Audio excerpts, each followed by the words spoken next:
pris le circuit de Charade en plein cœur des Monts d'Auvergne, dominé par le Puy-de-Dôme. Charade où va se dérouler le Grand Prix de France, départ donné dans maintenant 3 ou 4 minutes. 6e épreuve du championnat du monde des conducteurs et qui représente un tournant dans le championnat du monde puisqu'en effet il s'agit de la 6e des 12 épreuves de la saison et vous savez que le championnat du monde apparaît cette année comme très ouvert. Si Fittipaldi est en tête, on peut difficilement affirmer qu'il va l'emporter, tant il est menacé par les concurrents qui le suivent immédiatement, c'est-à-dire Hulme, X, Stewart et Beltoise. Un détail, le pilote qui a remporté le Grand Prix de France, qui se dispute ici pour la 4e fois, a toujours été champion du monde dans le courant de la saison, que ce soit Clark en 65, Stewart en 69 ou Rindt en 70. Les concurrents actuellement sont en train de se ranger sur la fausse grille de départ dans le virage Rosier et ils vont dans quelques minutes avancer sur la vraie grille qui se trouve placée devant les tribunes, devant les stands. Vous remarquez cette grille de départ, vous avez remarqué certainement à droite sur votre écran, en première ligne, la Matra Simca numéro 9, la Matra Simca de Chris Amon, qui a magnifiquement réalisé le meilleur temps des séances d'essai, 2 minutes 53 secondes 4 dixièmes pour Chris Amon. Vous savez qu'il s'agit d'un nouveau modèle, d'une évolution de la Matra Simca. En effet, le châssis a été revu par les responsables, les ingénieurs de chez Matra, et ça a permis à la fois de gagner du poids, de la rigidité et surtout d'améliorer considérablement la tenue de route de la voiture que pilotera Chris Amon, qui court toujours après son premier succès en Formule 1, un succès qui, nous le pensons tous, serait vraiment très mérité. À ses côtés, en première ligne, le néo-zélandais Denny Hulme sur la McLaren numéro 2.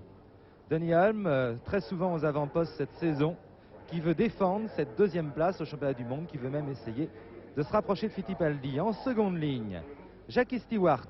Jackie Stewart qui fait sa rentrée après un mois d'interruption. Jackie Stewart est à droite sur la 2e ligne. Il fait sa rentrée après un mois d'interruption. Il va piloter la Tyrrell numéro 4 avec à ses côtés Jackie X et sa Ferrari numéro 3. Ces 4 concurrents ont assez largement dominé les séances d'essai. Je vous rappelle rapidement qu'en 3e ligne, nous trouvons Schenken et Marcoux. En 4e ligne, Sever et Emerson Fittipaldi. En 5e ligne, Peterson et Elwood. Très vite aussi, malheureusement, nous manquons de temps. Nous aurions beaucoup de choses à vous dire avant le départ de ce Grand Prix. Très vite, pour vous signaler tous les malheurs des pilotes français. Sever, sortie de route au cours des essais, qui va partir avec un poignet abîmé. Pescarolo, qui lui, sortie de route encore plus violente. Sa voiture est détruite, ce qui fait que j'aurai la chance de l'avoir à mes côtés pendant ce Grand Prix, mais lui s'en passerait volontiers. Et puis Beltoise, ce matin, lors de la dernière séance d'essai non officielle, qui a vu un cardan de sa voiture cassée. Sa voiture a été jugée hors d'état pour prendre le départ par les responsables de BRM. Et Beltoise partira en toute dernière ligne avec la voiture d'Oden Ganley, qui ne prendra pas le départ. Patrick Depailler, lui, se trouve en 9e ligne pour sa première course de Formule 1. Vous voyez que nous sommes obligés d'aller vraiment très vite pour vous donner ces renseignements, puisque le départ est maintenant imminent. Les concurrents approchant sur la vraie grille de départ. Hulme numéro 2, Amon numéro 9 en première ligne. Derrière, Stewart et X.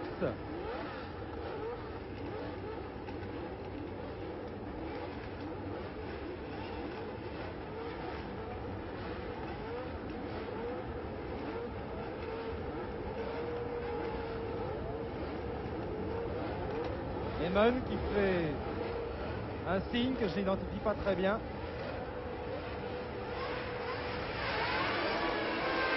Amon qui a pris le meilleur départ, profitant de l'avantage qui donnait la corde. Devant Denny Hulme, 3e Jackie X.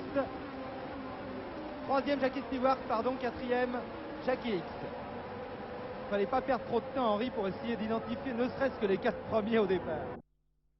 Il faut dire, comme on est placé ici, on ne voit strictement rien, ça va être très dur de suivre la course. Ça, je n'osais pas le dire parce que les commentateurs de télévision n'ont pas le droit de se plaindre normalement. Mais enfin, il faut dire qu'on est placé d'une manière assez invraisemblable.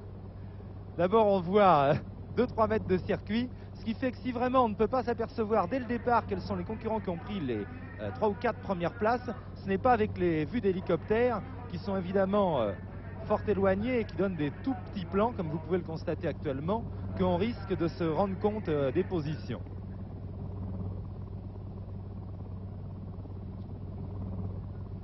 Henry, Chris Amon certainement toujours en tête.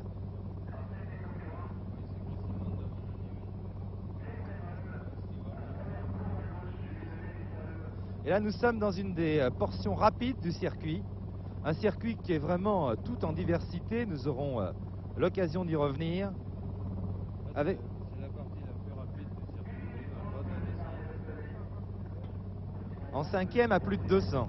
Cinquième à plus de 200, voilà le virage de Grafmar. Avec toujours Amon en tête. Et là, le début de la remontée. Toute cette remontée est à fond en cinquième, c'est excessivement rapide.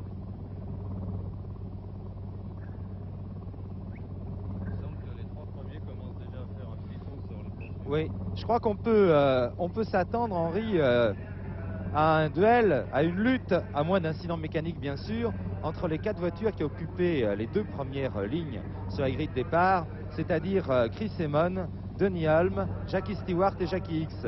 Ils ont assez nettement quand même dominé les séances d'essai.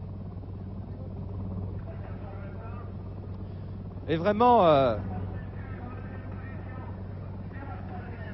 manque de chance, alors que les voitures terminent leur premier tour et reviennent sur le tertre de TED où ils ont récupéré nos caméras au sol. Nous avons en effet ici 8 caméras au sol qui vont permettre de suivre environ 2 km du circuit. Le reste étant couvert par l'hélicoptère, il faudra en effet disposer d'au moins une trentaine de caméras pour pouvoir suivre tout le circuit au sol. Chris Amon, bien sûr, en tête devant Denny Hulme, Jackie Stewart et Jackie Ickx. Ils ont fait le trou. En 5e position, c'est une petite surprise. Helmut Marko sur la BRM.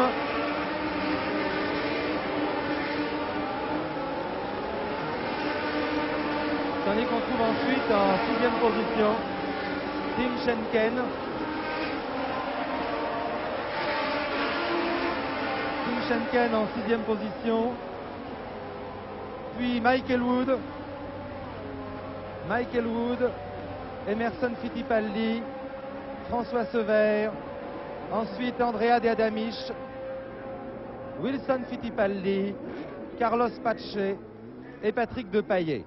J'essaye de vous donner un classement très complet car nos camarades de l'Eurovision ont eu une petite infortune. En effet, tous les moyens techniques étant pris par le Tour de France cycliste, il n'y avait pas de possibilité de les faire commenter la course en direct ici à Clermont, et ils doivent la commenter depuis leurs différents studios de Belgique, d'Autriche, de Suisse ou d'Allemagne.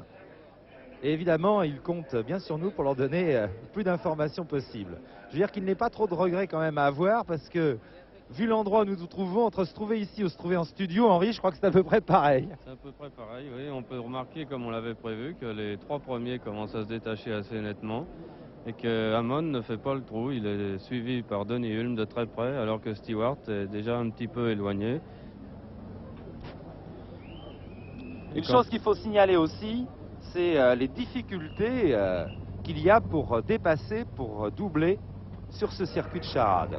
Là, je dois dire que c'est le circuit vraiment sur lequel il est pratiquement impossible de doubler une voiture si le concurrent qui est devant n'y met pas un peu du sien. D'ailleurs, nous y reviendrons tout à l'heure quand nous parlerons de votre sortie de route des essais, Henri, qui est due en grande partie et même entièrement à cette difficulté de dépassement.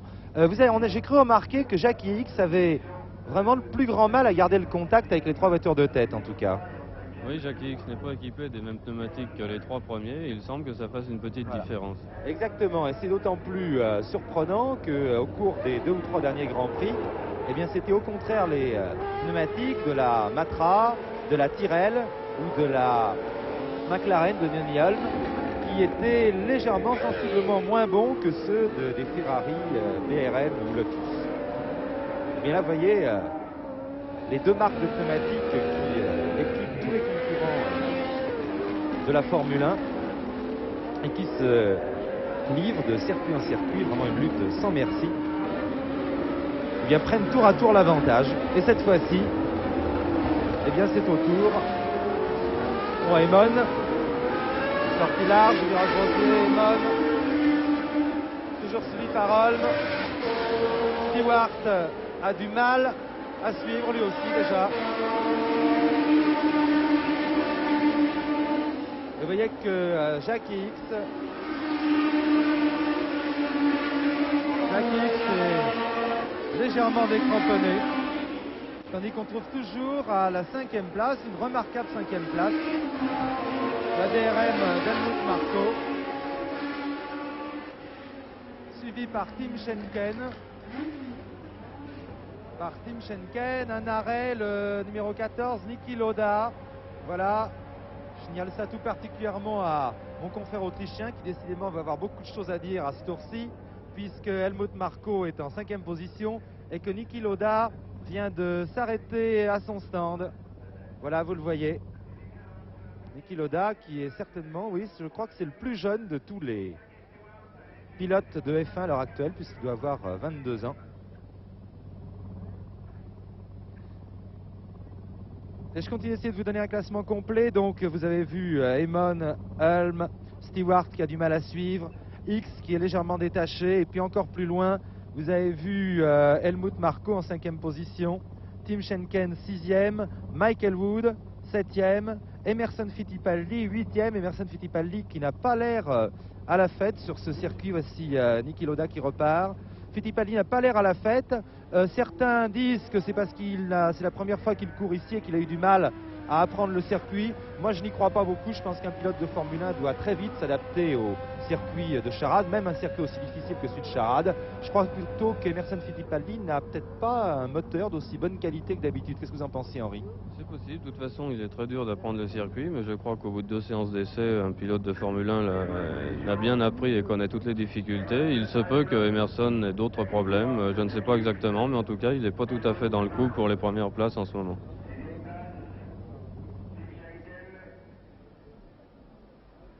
Toujours en tête, Matra Simca. Vraiment, on a pu remarquer une évolution assez considérable ces derniers mois chez Matra, puisqu'en effet déjà Chris Eamon avait et que Jackie Stewart s'est rapproché quand même. Il a repris un tout petit peu de terrain, je crois. Il est revenu sur les 2 premiers, mais il y a nettement le trou maintenant avec Jackie X. Oui, on a beaucoup travaillé sur la Formule 1 ces derniers mois chez Matra. L'évolution la plus importante consistant, comme je vous l'ai dit tout à l'heure, à adopter un nouveau châssis, une nouvelle coque. Bon, les 3 premiers maintenant ont fait un trou très important. X lui se trouve tout seul. Marko 5e. Marko 5e est très très légèrement détaché, à peine vous le voyez, de tout un groupe qui comprend Schenken, qui comprend également Fittipaldi qui a doublé Elwood pendant ce tour, qui comprend également donc Elwood, et puis Ronnie Peterson qui a remonté beaucoup de place, François Sever également, qui hélas risque d'être fort handicapé avec son poignet abîmé. Jean-Pierre Beltoise lui est parti en dernière ligne. Je vais demander à Jean Todt s'il a pointé Jean-Pierre Beltoise au passage. 19e.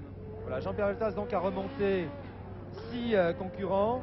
Quant à Patrick Depailler, ben, il se défend pas mal du tout puisque il doit être aux alentours de la 12e place, 13e place, 14e place exactement.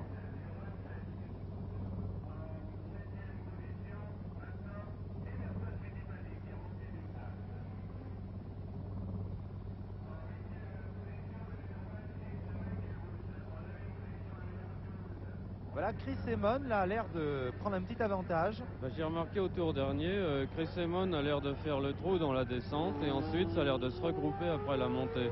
Sans doute sa voiture tient un peu mieux la route dans tous les virages serrés et peut-être au contraire la McLaren et la Tyrrell vont un peu mieux dans les grandes courbes rapides de la montée.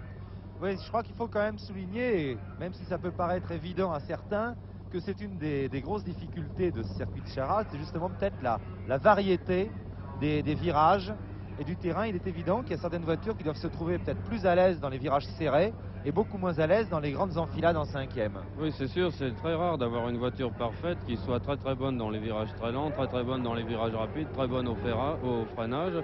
Et là, vous voyez, les voitures se sont regroupées après la remontée. Je pense que la Matra doit être nettement meilleure dans les virages lents de la descente. Les trois premiers, donc, ont fait le trou. C'est vraiment... Dernier tour, Jackie, c'était à 4 secondes de Stewart. On va voir si l'écart a varié là. Voici les voitures qui reviennent. Vous avez vu brièvement la Lotus de Fittipaldi, actuel leader du championnat du monde.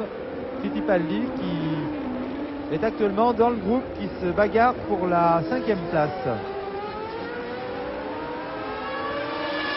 4e passage.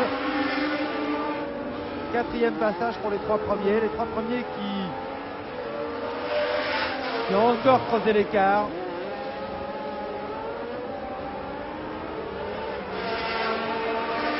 Tandis que Fittipaldi, vous voyez ici, occupe maintenant la 6e place, derrière Marco.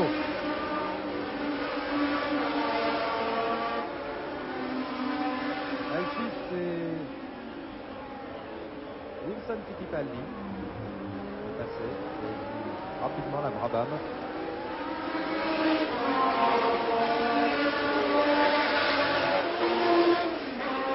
Niki Lauda encore arrêté.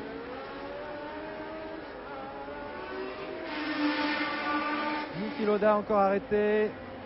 Tandis que la course prend maintenant une physionomie assez précise. 3 hommes en tête. Chris Amon qui n'arrive pas à se débarrasser de Denny Hulme et Jackie Stewart. Vous les voyez actuellement sur votre écran dans ces enfilades extrêmement rapides du circuit de Clermont où on voit les voitures passer d'un bord à l'autre, vraiment tout en tangence. Je pense qu'on doit éprouver vraiment, Henri, ici sur ce circuit des très grandes joies de pilotage. J'avoue qu'au point de vue pilotage, c'est certainement le plus beau circuit du monde, car il est très varié et dans ces enfilades très rapides, là où les voitures arrivent maintenant, c'est pratiquement à la vitesse de pointe qu'on négocie des courbes sans visibilité, passant d'une corde à l'autre, et ça fait une impression absolument fabuleuse. Je vous disais donc que cette course prend sa physionomie, les 3 hommes de tête, et puis Jackie X qui est tout seul à la 4e place. Il a perdu 2 secondes dans ce tour sur les 3 premiers, Jackie. Oui, qui perd de plus en plus de terrain.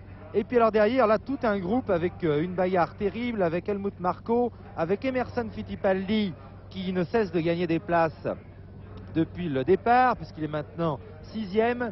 Et puis on trouve dans ce groupe également Tim Schenken, qui est 7e, Michael Wood, qui est 8e, Ronnie Peterson 9e, François Sever 10e, Wilson Fittipaldi 11e, Andrea De Adamic 12e,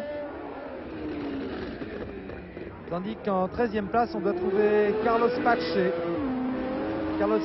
suivi par Patrick Depailler. Voilà. Et ensuite Red Wissel. Et vous voyez que je regardais le classement, vous voyez que pendant ce temps il faut vraiment avoir l'œil partout, puisque la Lotus d'Emerson Fittipaldi en a profité pour ravir la 5e place à Helmut Marko.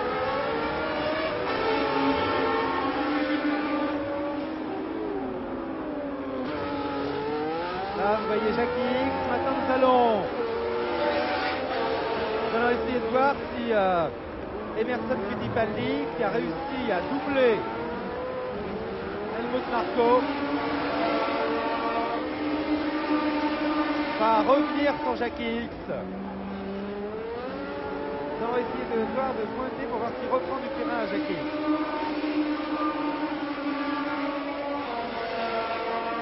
Le record du tour, alors que nous sommes au 5e. des 38 tours de la course appartient à Jackie Stewart. Ici, là, des images un petit peu... là, Henri Carrier nous a asséné sans nous prévenir, sinon nous vous aurions averti avant. C'est un accident qui a eu lieu pendant la course de Formule 3 qui s'est déroulée tout à l'heure.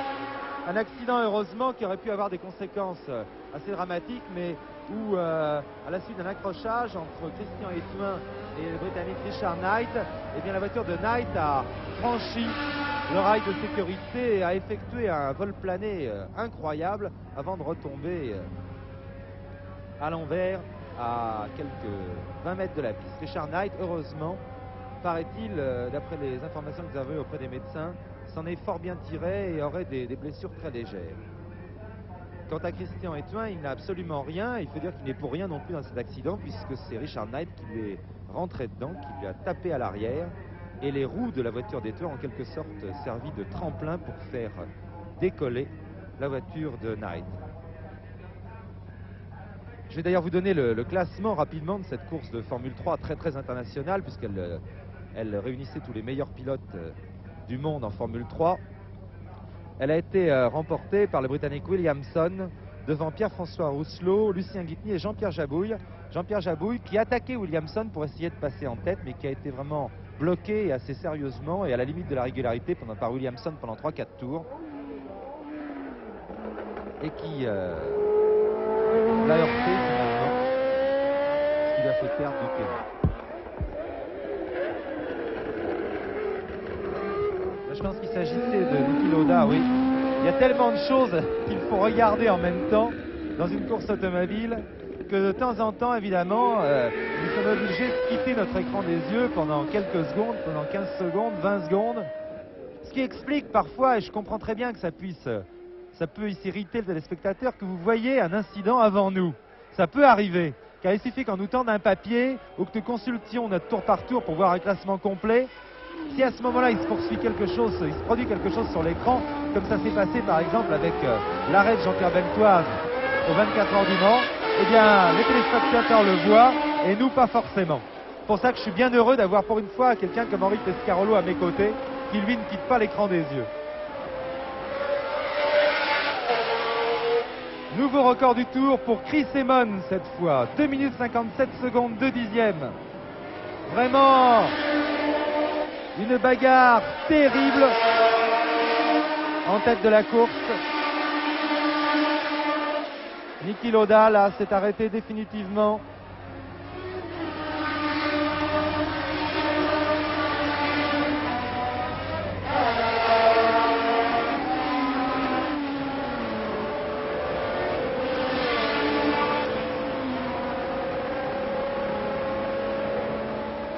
Je vais demander à Jean Todt là qui a beaucoup de mérite à réussir un tour par tour. Vu la toute petite portion de piste qu'il a sous les yeux, je vais lui demander de surveiller l'écart entre Emerson Fittipaldi et Jackie Hicks pour voir si Emerson Fittipaldi, qui est 5e, se rapproche de Jackie Hicks. Autrement, les positions n'ont guère varié pendant ce tour, puisque nous trouvons toujours évidemment derrière les 3 hommes de tête, 4e Jackie Hicks, 5e Fittipaldi, 6e Marco, puis 7e Michael Wood. Michael Wood qui a passé Schenken, de même d'ailleurs que Ronnie Peterson. Et ensuite François Sauver.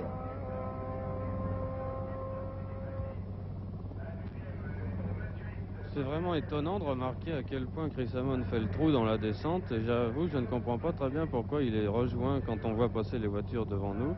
Peut-être le moteur est encore un petit peu plus faible que le moteur Ford des 2 voitures qui le suivent. Est-ce que ce n'est pas, Henri, une question finalement de souplesse d'utilisation du moteur? Puisqu'on sait que les moteurs V8 sont beaucoup plus souples, est-ce que cette souplesse ne les avantagerait pas Non, je ne pense pas, parce que justement Chris Amon fait le trou dans la descente là où on est à bas régime et où il faut un moteur souple, et au contraire dans la montée qui a pleine puissance. C'est là où c'est le plus vite qu'il perd le terrain. C'est là qu'il s'est fait rejoindre.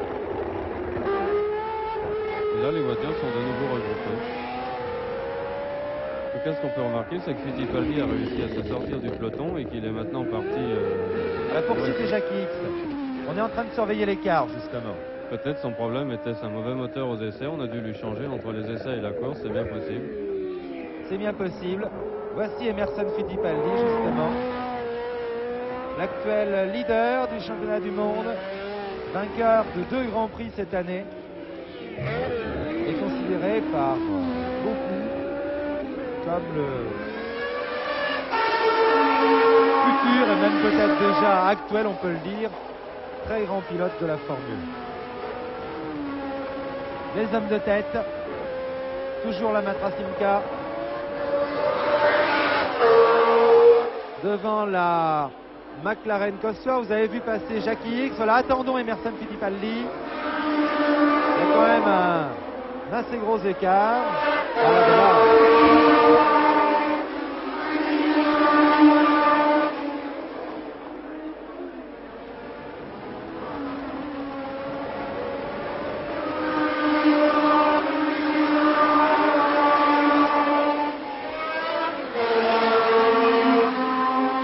Vous donner une idée de ces écarts, puisque Jackie X, au 7e passage, se trouve déjà à 15 secondes. À 15 secondes des 3 voitures de tête. Emerson Fittipaldi, lui, se trouvant à 22 secondes des 3 voitures de tête et par conséquent à 7 secondes de Jackie X. Nous allons voir si cet écart augmente ou diminue.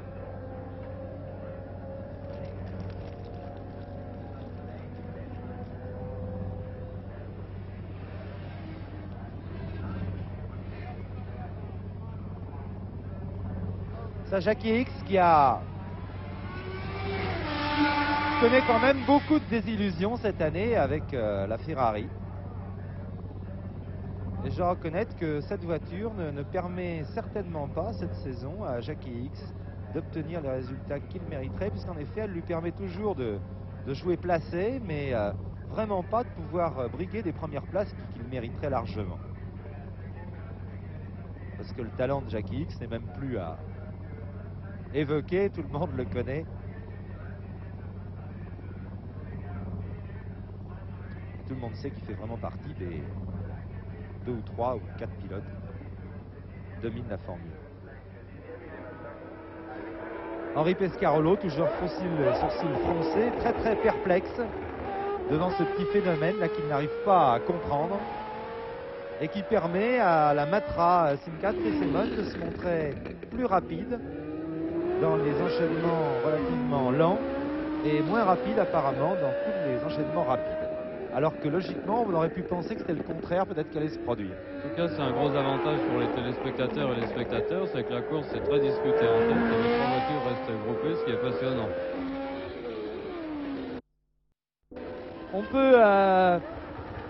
On peut quand même constater ou souligner, Henri, que si Denny Hulme ne semble pas éprouver trop de difficultés à suivre Chris Amon sur un tour complet du circuit, il n'a jamais été non plus en mesure de l'attaquer.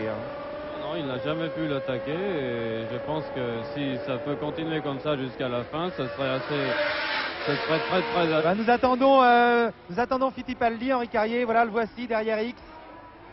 Fittipaldi qui chasse derrière Jackie X, tandis que Helmut Marko est toujours 6e. Helmut Marko qui est attaqué maintenant par Ronnie Peterson qui a dépassé Michael Wood.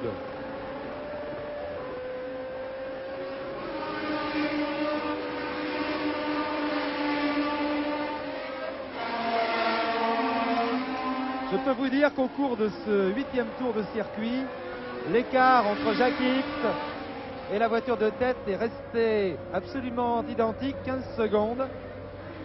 Que par contre, Jackie X a pris 1 seconde à Emerson Fittipaldi. Donc Fittipaldi ne s'est pas rapproché de Jackie X au cours de ce 8e tour. Ben, c'est vraiment un Grand Prix passionnant, comme le disait à l'instant Henri Pescarolo. D'abord, pour l'instant très disputé encore en tête, même si les 3 leaders ne s'attaquent pas. Ensuite, avec cette incertitude entre Jackie X et Emerson Fittipaldi qui dans l'écart reste stable, et puis aussi à cause de cette bagarre assez fantastique qui oppose actuellement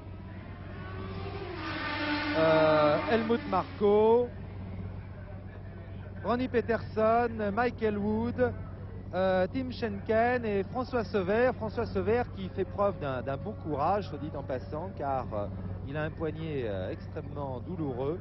Et malgré les piqûres qui lui ont été faites, on peut se demander s'il va pouvoir tenir toute la course. En effet, il est fort probable que l'effet des piqûres se fasse de moins en moins sentir au fil des tours, avec François ait beaucoup de mal à terminer la course. Je vais prendre un petit moment quand même pour évoquer pour les téléspectateurs français tous les malheurs des pilotes français. François Sever, lui, il est sorti au cours de la première séance d'essai alors qu'il avait réalisé le meilleur temps au volant de la nouvelle Tyrrell Cosworth.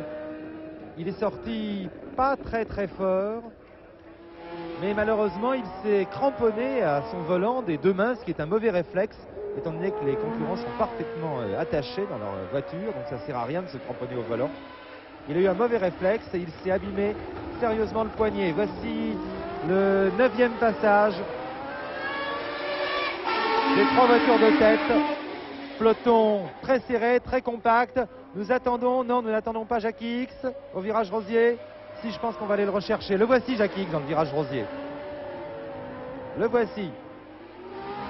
Là, vous pouvez vous faire une très bonne idée des écarts entre les concurrents. Jackie X, 4e. Oh là, Fittipaldi semble s'être nettement rapproché ce coup-ci. Fittipaldi qui vient de passer, 5e. Et puis Ronnie Peterson qui s'est emparé de la 6e place. Ronnie Peterson, Michael Wood, François Sever, Tim Schenken. Je n'ai pas vu passer Helmut Marko. Et oui, à l'attention plus spécialement de mon confrère autrichien de l'Eurovision. Je n'ai pas vu passer Helmut Marko. Ce n'est pas lui qui rentre à son stand en ce moment. Là, c'est Brian Redman qui pilote la 2e McLaren qui vient de s'arrêter à son stand.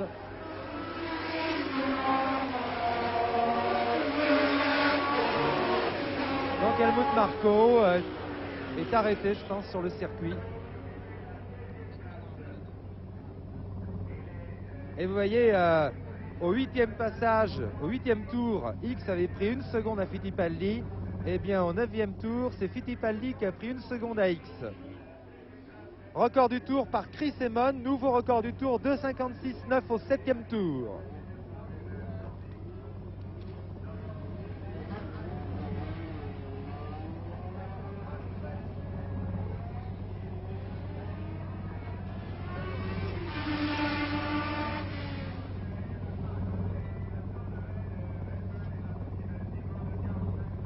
Chris Amon qui, malgré ses 28 ans, est un vieux briscard de la Formule 1 puisqu'il a au moins 6 ou 7 saisons de Formule 1 derrière lui. Et je crois qu'il a mérité le titre de pilote le plus malchanceux de la Formule 1. Car en effet, s'il s'est trouvé un nombre considérable de fois en première ligne sur la grille de départ ou auteur du meilleur temps, eh bien jamais il n'a pu remporter le moindre succès en Formule 1. Je crois, Henri Pescarolo, vous serez d'accord avec moi pour dire qu'une victoire de Chris Amon serait quelque chose d'assez mérité dans le temps qui court après. Ce serait mérité pour lui, ce serait mérité pour Matra, car Matra a pris le risque de refaire une nouvelle voiture au milieu de saison, ne sachant pas si cette voiture serait encore compétitive l'année prochaine.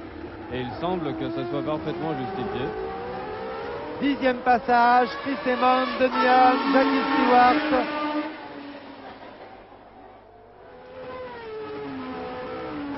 Vraiment une fantastique bagarre pour la première place. Jackie X, Jackie X a perdu du terrain sur les hommes de tête. Il se trouve maintenant à 19 secondes. Emerson Fittipaldi, lui, à combien? À 6 secondes. Emerson Fittipaldi a donc encore repris 1 seconde à Jackie X. Alors que Ronnie Peterson se rapproche lui aussi.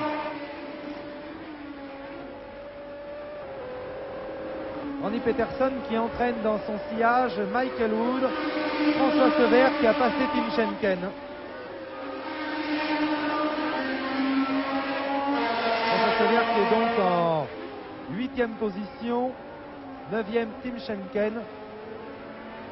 Tandis qu'on pointe ensuite beaucoup plus loin, à 50 secondes, des voitures de tête, un groupe comprenant Wilson Fittipaldi, le frère d'Emerson, sur sa Brabham, le Brésilien Carlos Pache sur la marche de Frank Williams, le coéquipier d'Henri Pescarolo, la Surtees d'Andrea Diadamic, et puis la Tyrrell de Patrick Depailler qui fait une course remarquable, la BRM de Ren Wissel, beaucoup plus loin encore, à 1 minute 7 secondes du premier, Rolf Stömmlen.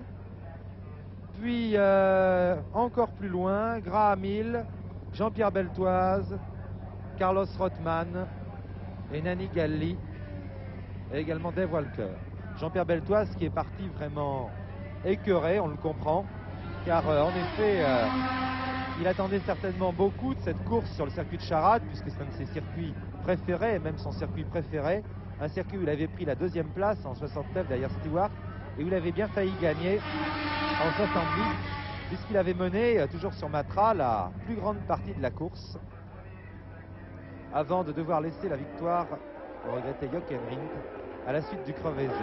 Il faut dire aussi que cette année-là, Jackie Hicks avait mené pendant les 10 premiers tours environ, avant d'être réduit à l'abandon, mené avec Jean-Pierre Beltoise lancier.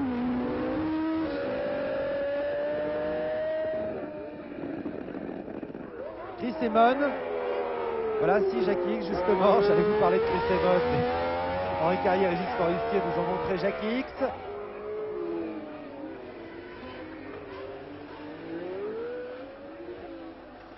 Voici les 3 premiers, la Matrasinka, la McLaren Cosworth, la Tyrrell Cosworth.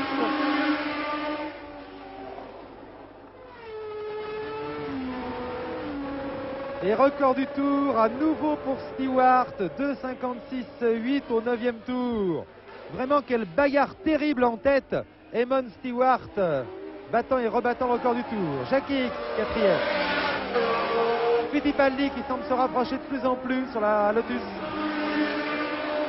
Ronnie Peterson qui n'est pas loin maintenant, 6e, vous le voyez ici. Ronnie Peterson qui court sur la marche 721G numéro 12. Vous avez vu ici. C'est-à-dire c'est une marche qui utilise le châssis de la Formule 2 auquel a été adapté le moteur de la Formule 1.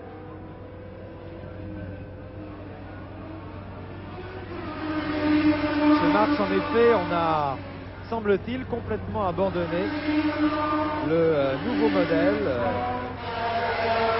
721, mis au moins par l'ingénieur Robin Aird, qui avait donné depuis le début de la saison des résultats assez catastrophiques, tant il semblait difficile à mettre au point.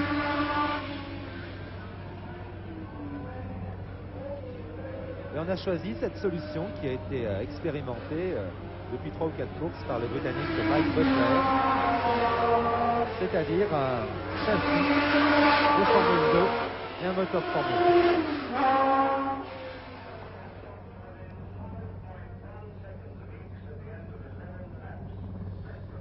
Les positions au 11e tour, je vous l'ai dit, bon, en ce qui concerne les 3 premiers, pas de problème, toujours ensemble. Et puis Jackie Hicks, l'écart augmente encore sur les 3 premiers, il est maintenant à 22 secondes.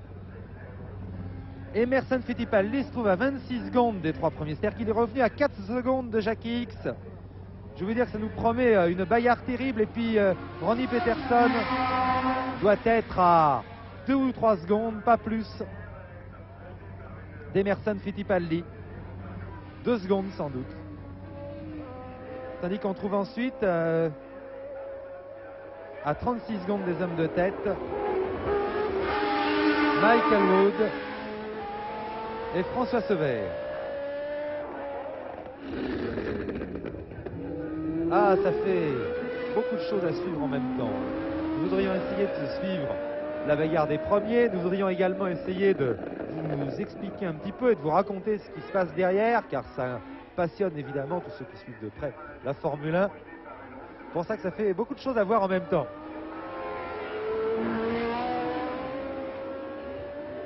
Jackie X sur la Ferrari Boxer. Boxer, c'est-à-dire que cette voiture utilise un 12 cylindres à plat. Elle n'est plus la seule d'ailleurs, la Ferrari a utilisé un 12 cylindres à plat, puisque la nouvelle Formule 1 Techno utilise également cette technique, mais la Techno n'a pu se qualifier au départ de ce Grand Prix, puisqu'en effet, seuls les 25 meilleurs des 29 engagés étaient admis au départ. Vous voyez aussi, vous avez vu certainement, vous allez le voir maintenant, Fittipaldi. Voici derrière Jackie. Fittipaldi qui apparemment n'a pas gagné de terrain au cours de ce 12e tour. Voilà, ça m'est confirmé par Jean Todt. Effectivement, il est resté à 4 secondes. Et Ronnie Peterson se trouve lui à 2 secondes de Fittipaldi. Très très passionnant.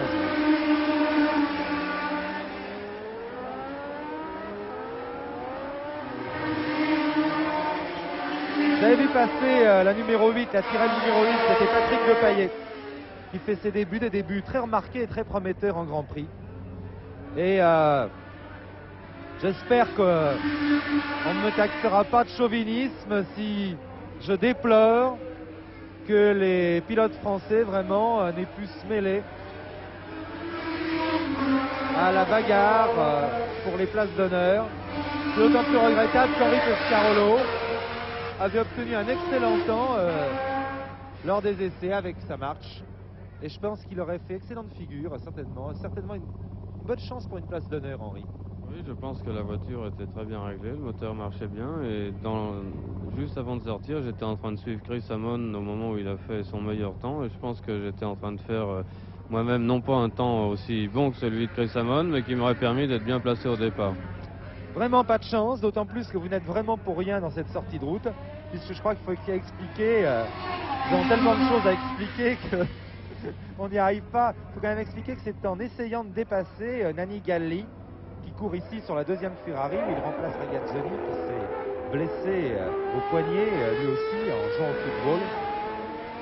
Eh bien, Nanni Galli, vous bloquez le passage, et surtout, ce qui est plus ennuyeux, c'est que les bas-côtés du circuit, les accotements, c'est-à-dire les bandes en terre qui sont à l'extérieur des bandes blanches, sont très très mal stabilisées. Ce qui fait que lorsqu'un pilote mord sur ces accotements, eh bien, il projette de la terre,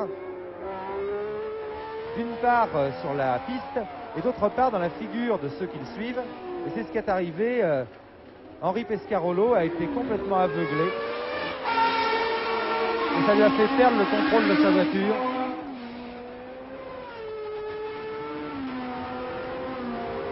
Ça lui a fait perdre le contrôle de sa voiture et heureusement cet accident n'a pas eu de d'incidence trop grave parce que ça s'est passé très très vite. Je vais vous redonner, car on me demande de rendre l'antenne maintenant, je ne sais pas exactement quand nous pourrons la reprendre.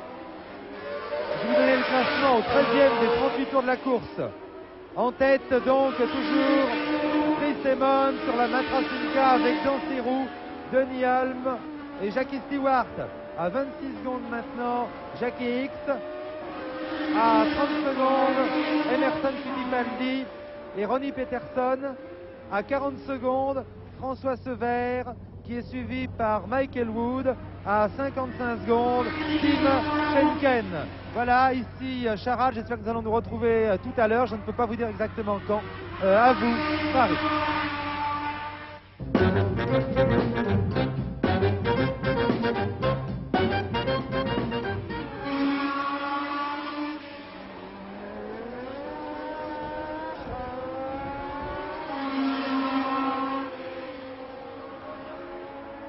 Ici Clermont-Ferrand, alors que Jackie Stewart est en train de boucler son 28e tour de course. Je vous dis Jackie Stewart, tout à l'heure c'était Chris Amon, mais je vous l'ai dit, voici Jackie X maintenant qui occupe la 2e place et qui poursuit une bagarre fantastique avec Emerson Fittipaldi. Nous allons y revenir dans quelques instants.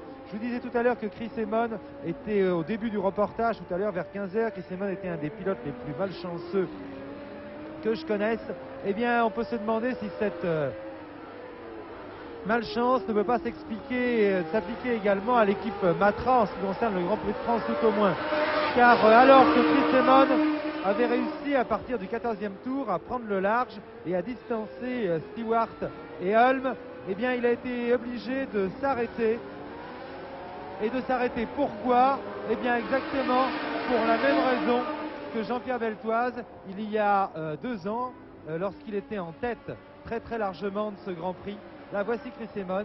Chris Amon avait un pneu crevé tout simplement et il a perdu là plus d'1 minute, repartant à la 9e place.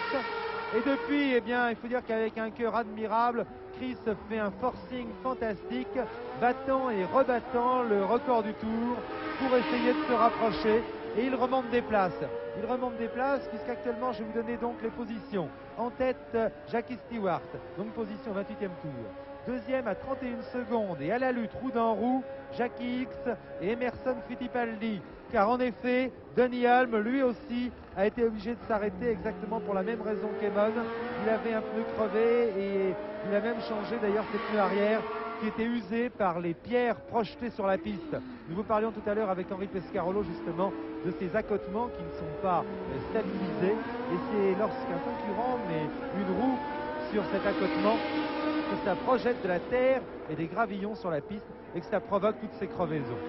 Ça, c'est une chose qu'il faudra que les organisateurs revoient. Donc, je vous poursuis le classement. À la lutte pour la 2e place à 31 secondes, X et Fittipaldi.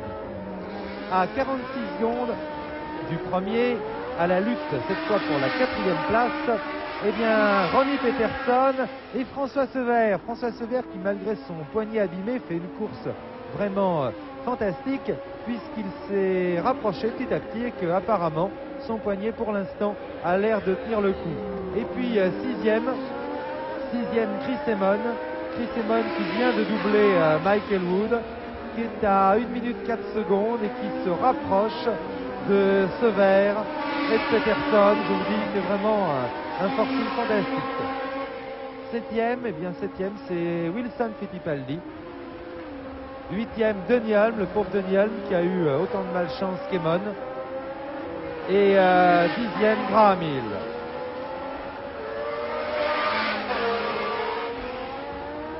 Est-ce qu'on peut dire que la voici Fittipaldi, mais alors oui, X.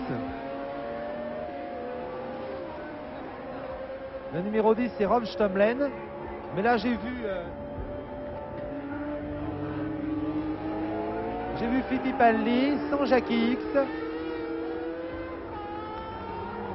Voilà, en effet, Fittipaldi passe, mais Jackie X ne passe plus. Nous essayons de le repérer pour l'instant. Au 29e tour, Jackie X ne passe plus. Jackie X, un des grands animateurs évidemment de ce Grand Prix de France.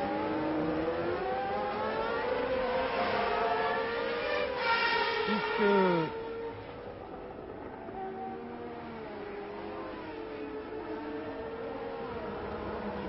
voici Jackie X là-bas dans le voici, oui, il va prendre la ligne de décélération dans le tertre de tête. Voilà, il descend maintenant. Jackie X qui va s'arrêter à son stand. Est-ce une crevaison aussi pour Jackie X? On va le savoir tout de suite.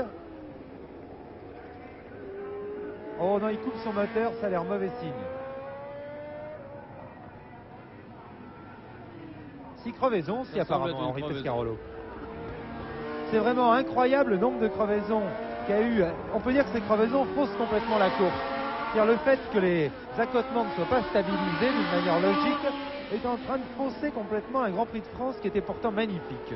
Vraiment dommage, et c'est le gros problème de ce circuit qui par ailleurs est très beau et très intéressant, c'est que les bas-côtés sont pleins de cailloux et qu'au bout de quelques tours, tous les cailloux sont sur la piste.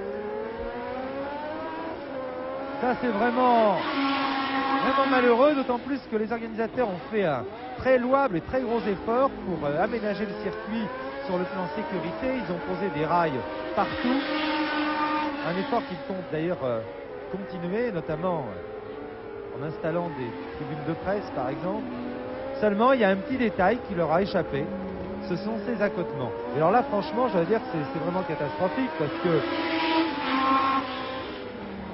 la course est complètement bouleversée, complètement faussée par un détail qui n'a rien à voir avec le sport.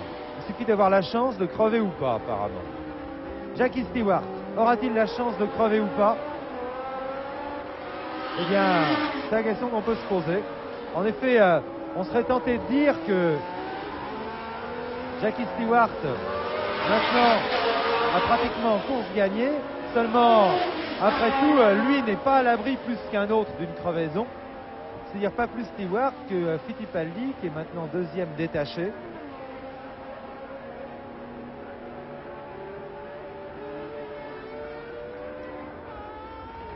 Ça vraiment, au chapitre des crevaisons, Eamon, Hulme,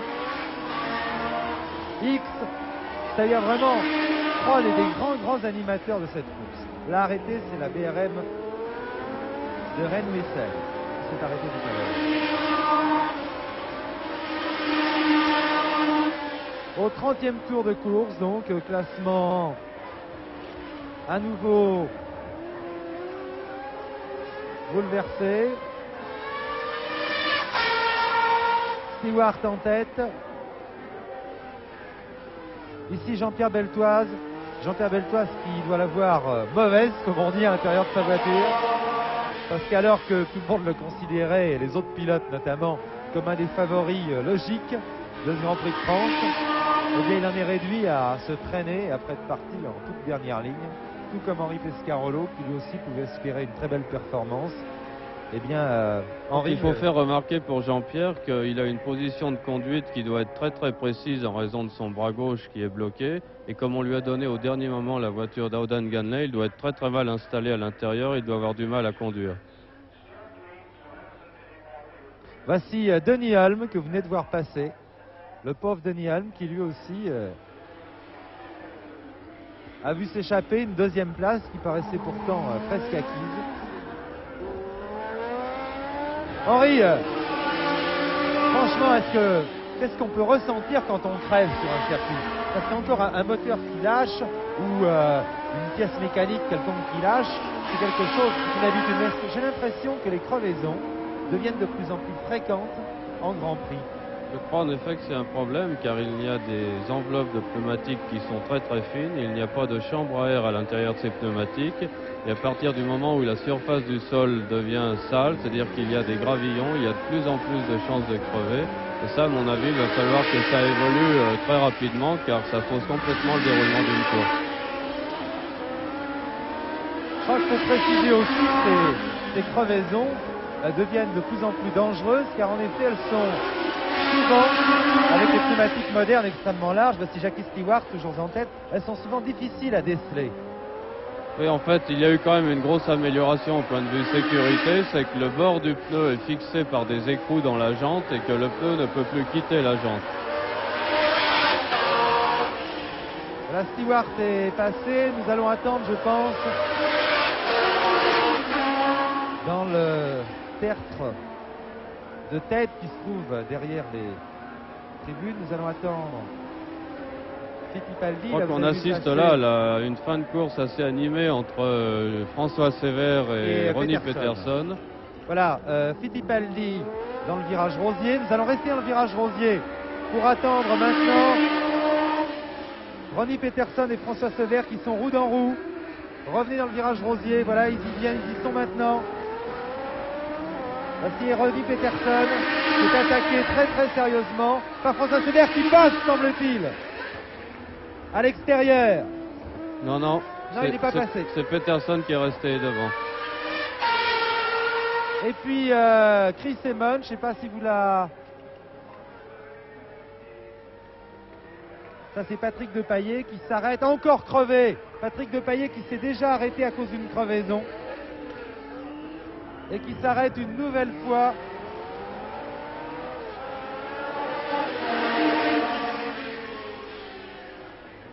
Je dirais que ça sert à rien de se répéter, mais vraiment, c'était une course, certainement peut-être, Henri, Remarquez, les grands prix cette année, avec la concurrence qu'il y a, sont tous superbes. Mais là, je dois dire qu'il était spécialement beau. Hein. Et ce qu'il faut remarquer, c'est que les voitures sont de plus en plus fiables, c'est-à-dire qu'il y a de moins en moins d'ennuis de moteur et que malheureusement, c'est uniquement à cause des crevaisons que la course est faussée. Un nouveau record du Tour pour Chris Amon, qui depuis qu'il s'est arrêté, n'arrête pas de battre le record du Tour. Et puis alors là, ce coup-ci, je peux vous dire que ça devient vraiment très sérieux, 2,54,4. C'est-à-dire qu'il s'approche de plus en plus du temps qu'il a réussi au cours des essais. Chris Amon, qui se trouve actuellement en 5e position. 5e position, en effet, derrière Stewart à 37 secondes, donc Emerson Fittipaldi. Puis à 46 secondes, Ronnie Peterson et François Sever qui se rapprochent de Fittipaldi. Ils sont tous les deux donc en bagarre pour la 3e place. Et puis en 5e position, à 1,02, Chris Amon, qui lui se rapproche de Sever et Peterson. Ah, ça reste passionnant. Stewart qui s'apprête à boucler son 32e passage sur 38.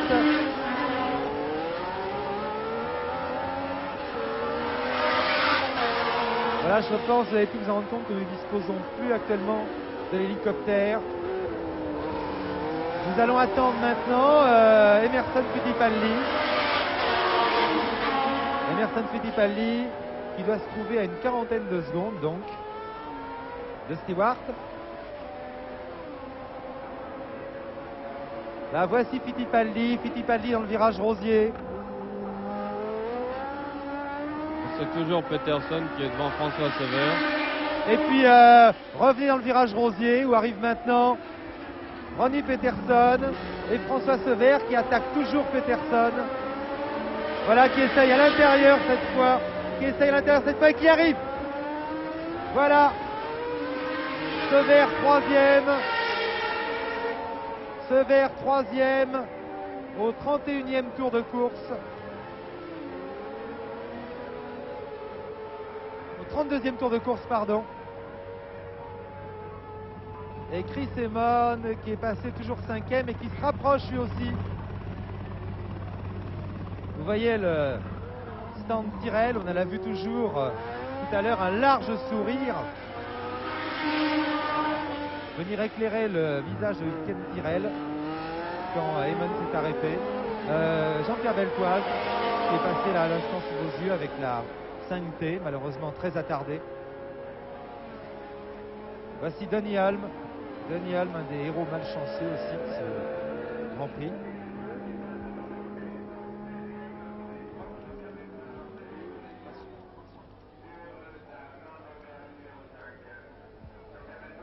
En tout cas, un grand coup de chapeau à François Sever, là, tandis que Hulme essaye ici de passer Wilson Fittipaldi, sur lequel il est revenu, et de reprendre ainsi la 7e place. Puisqu'en effet, derrière Amon, on trouve actuellement en 6e position Michael Wood, et en 7e position Wilson Fittipaldi qui précède donc Donny Hulme.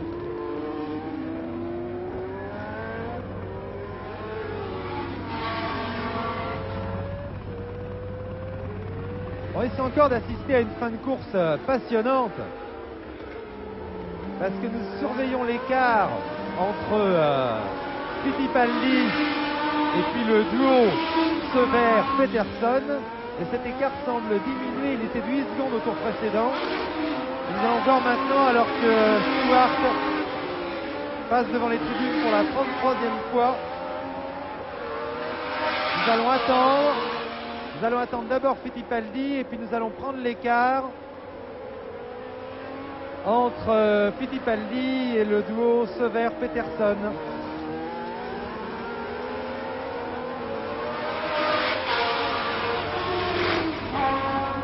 Là, voici Jackie Stewart, je pense. Non, je pense que c'est plus intéressant de revenir dans le virage rosier. Voilà Fittipaldi. Et nous guettons Sever. Nous guettons Sever, le voici maintenant qui s'approche du virage Rosier. Jean Todt a déclenché son chronomètre. Il y a combien d'écart? 10 secondes d'écart.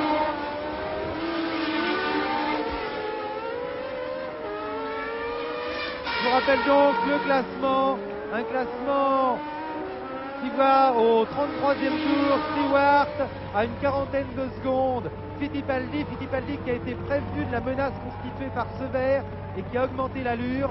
Sever est maintenant 3e à 10 secondes de Fittipaldi, 4e Ronnie Peterson.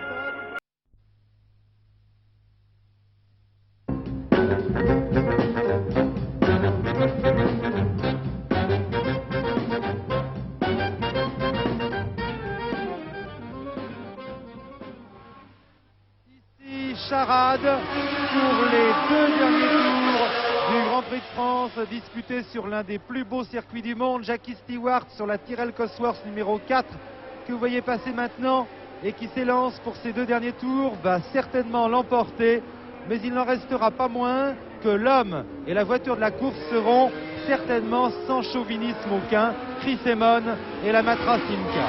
Chris Amon en tête depuis le début de la course a en effet été obligé de s'arrêter au 20e tour à la suite d'une crevaison alors qu'il avait commencé à lâcher assez nettement Jackie Stewart et Denny Hulme, et de Chris Amon, après avoir perdu plus d'une minute, 1 minute 15 secondes certainement, est reparti en 9e position. Il est reparti en 9e position et depuis il a entamé un forcing fantastique, un forcing qui vient de lui permettre de ravir la 3e place à François Sever il y a un tour au dernier passage. Le classement donc à l'heure actuelle: premier Jackie Stewart, en 2e position à 32 secondes, Emerson Fittipaldi en 3e position à 43 secondes, Chris Amon qui reprend 4 ou 5 secondes au tour à Emerson Fittipaldi, mais qui malheureusement ne pourra pas revenir sur lui. En 4e position François Sever, en 5e position Ronnie Peterson, en 6e position Mike Elwood, en 7e position Denny Hulme, en 8e position Wilson Fittipaldi. Chris Amon a encore battu le record du tour, 1:53.9 me signale-t-on. Je crois qu'incontestablement, je crois que tout le monde sera d'accord pour le dire, Chris Amon a été le pilote de la course aujourd'hui. Sa voiture, la voiture de la course, et que seul, vraiment, encore une fois, la malchance ont empêché Amon et Matra Simca de remporter leur première victoire en Formule 1. Je crois qu'on peut dire que si en tout cas l'équipe Matra affiche une telle forme dans les Grands Prix qui restent à disputer, cette victoire ne lui échappera sans doute pas. Qu'est-ce que vous en pensez, Henri? C'est sûr, on est encore qu'à la mi-saison, il reste 6 Grands Prix et j'ai l'impression que la Matra va être très très dangereuse pour ses adversaires pendant ces 6 Grands Prix. À signaler que Amon n'avait pas été le seul à être malchanceux, puisque Denny Hulme, qui était 2e, a été obligé de s'arrêter au 23e tour, lui aussi pour crevaison, changer les pneus. Et puis Jackie Hicks, qui avait hérité de la 2e place à son tour, a été obligé de s'arrêter lui au 28e tour également pour changement de pneumatique. Il est reparti très très attardé. Je signale également, pour ceux qui n'étaient pas à l'écoute au début, que ce sont les accotements non stabilisés de ce circuit, c'est-à-dire la partie en terre, vous voyez, au-delà des bandes blanches, qui sont responsables de cette multitude de crevaisons qui ont éliminé les animateurs principaux de ce fantastique Grand Prix de France. Vous voyez Jackie Hicks, numéro 3 derrière Jackie Stewart, mais Jackie Hicks se trouve à un tour alors que Stewart entame son dernier tour. Nous allons peut-être attendre ici Henri Carrier au sol, avec les caméras au sol, pour voir un petit peu ce qui se passe derrière Stewart. Nous allons attendre peut-être Fittipaldi. Nous allons attendre Fittipaldi qui va arriver dans le virage Rosier, le voici. Et puis nous allons attendre surtout Chris Amon. Voilà, nous allons attendre surtout Chris Amon. Le voici dans le virage Rosier, Chris Amon, le voilà, 3e position. Et puis nous allons revenir dans ce virage Rosier pour voir passer maintenant François Sever. François Sever en 4e position. Voilà François Sever. François Sever qui a quelques secondes d'avance sur Ronnie Peterson qui est 5e. François Sever dont il faut également souligner le courage dans ce Grand Prix puisqu'il s'est aligné avec un poignet blessé au cours d'une sortie de route avant-hier et qu'il doit certainement terriblement peiner pour terminer ce Grand Prix. Mais il me disait, si j'ai trop mal, je vais m'arrêter. Je crois que Henri, on peut le dire, pour un pilote de Formule 1 qui est bien placé, même s'il a un mal de chien, c'est pratiquement impossible de s'arrêter. Ça fait encore beaucoup plus mal de s'arrêter, je crois. Voilà, c'est exactement ce que je pensais. Jean-Lucas, le directeur de la course, s'apprête à baisser son drapeau sur une victoire de Jackie Stewart. Jackie Stewart qui va donc effectuer très certainement une rentrée victorieuse après un mois d'interruption. Jackie Stewart, fatigué, a été victime d'un ulcère à l'estomac. Ses médecins lui avaient interdit de participer au Grand Prix de Belgique et lui avaient donné un mois de repos complet. Et bien, ce repos forcé a peut-être fait le plus grand bien finalement à Jackie Stewart, qui nous est apparu reposé, détendu et vraiment au sommet de ses moyens. Vraiment, Jackie Stewart est un garçon qui est capable de se remettre en action après un mois d'inactivité sans aucun problème. Ce qui lui a fait certainement aussi beaucoup de bien dans son traitement, c'est le traitement qui a été infligé durant son arrêt forcé à ses pneumatiques. Car en effet, maintenant, les pneumatiques des Tyrrell, les pneumatiques des McLaren, eh bien, et les pneumatiques de la Matra semblent être revenus à un niveau meilleur que ceux de leurs rivales. Voilà Jackie Stewart qui arrive au ralenti, il ne se presse pas trop. Jackie Stewart qui va reprendre des points au championnat du monde. Seulement, pour que l'opération soit vraiment intéressante, il aurait fallu qu'Emerson Fittipaldi, le nouveau phénomène de la Formule 1, ne termine pas deuxième. Or voici Jackie Stewart, vainqueur de son deuxième Grand Prix de la saison, applaudi par tous. Nous attendons Emerson Fittipaldi qui va terminer deuxième. Je vous disais que pour l'opération de Jackie Stewart, ça a été particulièrement fructueuse. Il aurait fallu qu'Emerson Fittipaldi ne marque pas de points.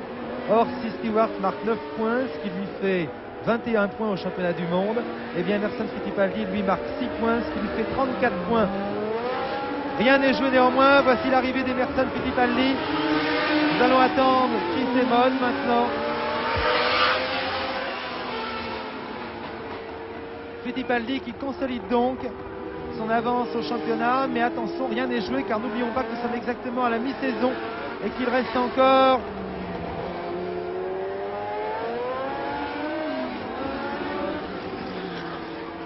il reste encore 6 Grands Prix. Amon prend une 3e place, vraiment, j'allais dire une 3e place méritée. Je crois que ce qu'Amon aurait mérité aujourd'hui, c'est la 1re place. Disons que cette 3e place constituera pour lui une magnifique consolation. Mais je sais pas, j'ai rarement vu un garçon ayant une telle persistance dans la malchance que Chris Amon. C'est vraiment épouvantable. Je crois qu'on peut tous espérer, vous voyez, c'est pas du chaudisme, il n'est pas français, que Chris Amon va vraiment gagner une course avant la fin de la saison. En tout cas, je vous dis, si ça mettra, si le gars se monte dans les mêmes dispositions, je crois qu'il n'y aura pas de problème. Premier donc, Jackie Stewart sur Tyrrell Cosworth.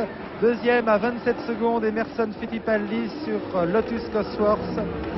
Troisième à 32 secondes, Chris Amon sur Matra. Quatrième, François Sever sur Tyrrell Cosworth. Cinquième, Ronnie Peterson sur March Cosworth. Sixième, Michael Wood sur Surtees Cosworth. 7e, Donny Hulme sur McLaren Cosworth. Et nous trouvons ensuite dans l'ordre Wilson Fittipaldi, Graham Hill et Brian Redman. Et enfin Jackie X qui a perdu 2 minutes au cours de son arrêt au centre. Un Grand Prix donc faussé quelque peu par de multiples crevaisons dues aux conditions du terrain, dues aux accotements non stabilisés, qui voit quand même un magnifique vainqueur en la personne de Jackie Stewart. C'était un reportage d'Henri Carrier et Régis Forissier qui était commenté par Stéphane Collaro depuis Charade avec l'aide d'Henri Pescarlo et Jean Todt que nous remercions de leur collaboration à vous.